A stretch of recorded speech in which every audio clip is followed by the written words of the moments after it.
So, Karl, have you seen Bad Boys 2? I have, actually. Oh, damn it.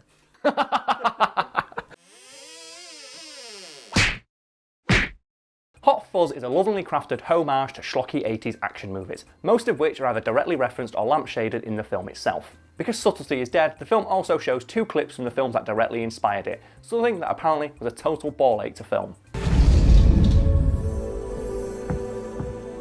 By the power of Grayskull. You see, about a third of the way through the movie, Simon Pegg and Nick Frost's characters watch the movies Bad Boys 2 and Point Break while shit-faced on wine and beer.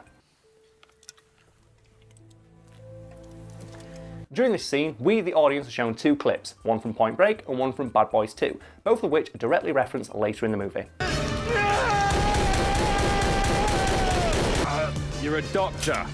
Deal with it. Yeah, motherfucker. It's a brief throwaway moment that's mainly used to illustrate that yes, the 2 characters on screen are watching these movies. Why was this so hard to do? You know, you think it sounds really ridiculously easy. You get Simon Pegg, Nick Frost on a sofa, set up a camera, film a static shot, them shooting the shit for about 20 minutes, splicing footage from Point Break and Bad Boys 2, bish bash boom, fix that fucker in post, go home, job's a good one. Apparently though, according to Edgar Wright, that single scene was the most costly and difficult to film in the entire movie. For people watching at home, I'd like to bear in mind, this is a movie that features explosions,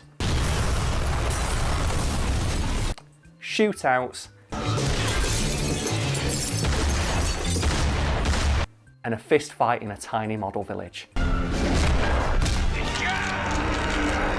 And somehow, this scene was the most expensive to film in the entire movie. Why? Well, according to Edgar Wright, the main reason that scene specifically was so difficult and expensive to film is because they need to get permission from everybody involved in the clip that they showed. So for example, for you at home, watch this scene from Point Break.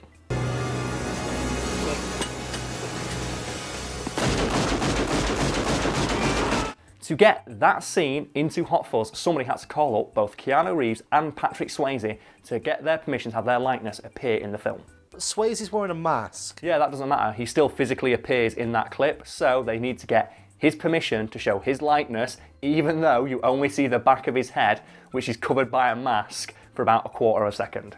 Wow. Yeah, also, that's not the ridiculous part.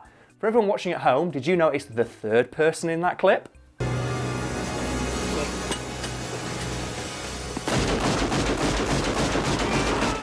Is there like an extra? No. For one brief moment, when Patrick Swayze's character is climbing over a fence, it's not Patrick Swayze. It's Patrick Swayze's stunt double. So they also had to call up him and get his permission for his likeness to appear in Hot Fuzz. Even though he's playing a different character who is wearing a mask and he's only seen for a quarter of a second from behind. That's ridiculous. Yeah, but he still had to sign off on him appearing with him. If he would have said no, they wouldn't have been able to show it. So Patrick Swayze and Keanu Reeves could have both said, we're okay with it. And if that stuntman would have been a dick, he could have gone no. And they'd have had to cut it. You expect like the rights holders, yeah, we've got to pay them. But you think like, okay, yeah, maybe we've got to call up Keanu Reeves, maybe we've got to call up Patrick. But not the stuntman. If you think that's bad, it doesn't even compare to the legal minefield the production crew had to try and cross when they tried to show this scene. Sir. Every DVD on that shelf was handpicked by Edgar Wright, and some poor fucker in the production crew had to call up the rights holders to every single one to ask for permission for them to appear in the film. You don't realise that, but that means every film where they reference or show another film that they have to do that. That's why do you think in every like TV show they have a laptop, the Apple logo is always covered up by a sticker? Apple usually give a lot of products away for free with these movies, but they are well within their right to say no. Take this shit out, we don't want it, and it's just not worth the hassle, so that's why a lot of shows just cover it up. My favourite part about this though is I don't know exactly how much they paid each of the rights holders to those films for the rights to the cover of their DVDs to appear in that scene, but I'm guessing it's more than the DVD itself was worth. I'm going to assume a lot of those action DVDs were picked up out of a bargain bin in some supermarket somewhere. And I'm guessing that when they actually show a DVD bargain bin in that movie, the reason they just put a Shaun of the Dead DVD in there is so they didn't have to pay anyone else. Like, we've already spent our DVD rights budget on this fucking throwaway scene later in the movie where like, our main character is inspired by action movies to go be a badass. Just put Shaun of the Dead in there.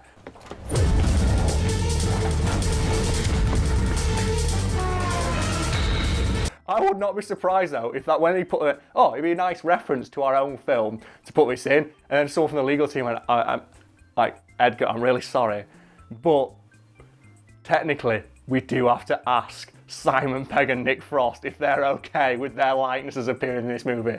He's like, are you fucking kidding me? They are in the movie. So yeah, but that's a different movie owned by it. Oh, for fuck's sake. I would not be surprised if they put that Easter egg in the movie, someone at the legal department told Edgar Wright he had to ask for written permission from himself for it to appear.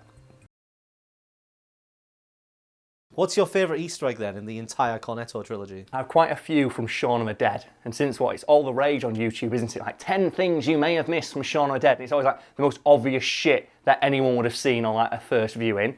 Let's share some that I'm going to guess not a lot of people notice, because I've researched the shit out of this for various articles over the years. One of my favourites is that, have you ever wondered why Shaun has so many vinyl records? I never really thought about that. It's weird, isn't it? Why does like this dude have so many vinyl records? It's because he used to be a DJ. How do we know he used to be a DJ? Because in the background of the scene where Peter Serafinowicz threatens him, and in the background of that scene for a quarter second you can see a poster for a DJ called Shaun Smiley Riley, which is also the only part of the movie where you get to see Shaun's last name. That was the second album I ever bought! So he's called Shaun Riley? He's called Shaun Riley, but it's never mentioned in the film because everyone's called him Shaun. But in that brief scene you can find out, one, he used to be a DJ, which explains why he has all those vinyl records, and two, he's called Shaun Riley. So that's two Easter eggs I'm guessing a lot of people noticed. Another good one I like is when he goes into the shop and he doesn't notice that the zombie apocalypse is happening and he's wandering around. In the background of that scene you can hear a radio going off, and in that thing it's saying the dead are coming back to life, flee. The reason Shaun doesn't notice is because the notification is in Hindi. Nelson, I owe you about 15p. Then there's a few of the more obvious ones that I still think are quite funny, like Johnny tells his girlfriend, we're going to the place that does all the fish. When he looks it up in the phone book, the actual tagline for that restaurant is, the place that does all the fish. Also, that place, I believe, is called La Fulci's or something like that, which is a reference to an old zombie movie. Another really obvious one that a lot of people notice is We're Coming to Get You, Barbara, which is like a direct reference to the old Dawn of the Dead movies. We're coming to get you, Barbara! They're coming to get you, Barbara. Simon Pegg and Nick Frost were actually really worried that George A. Romero would get annoyed about that because they didn't ask his permission to put it in the movie. And George Romero liked Shaun of the Dead so much that he offered Simon Pegg and Nick Frost a role in Land of the Dead, and they turned it down to no, we want to be zombies. So they're zombies in that movie if you didn't realise.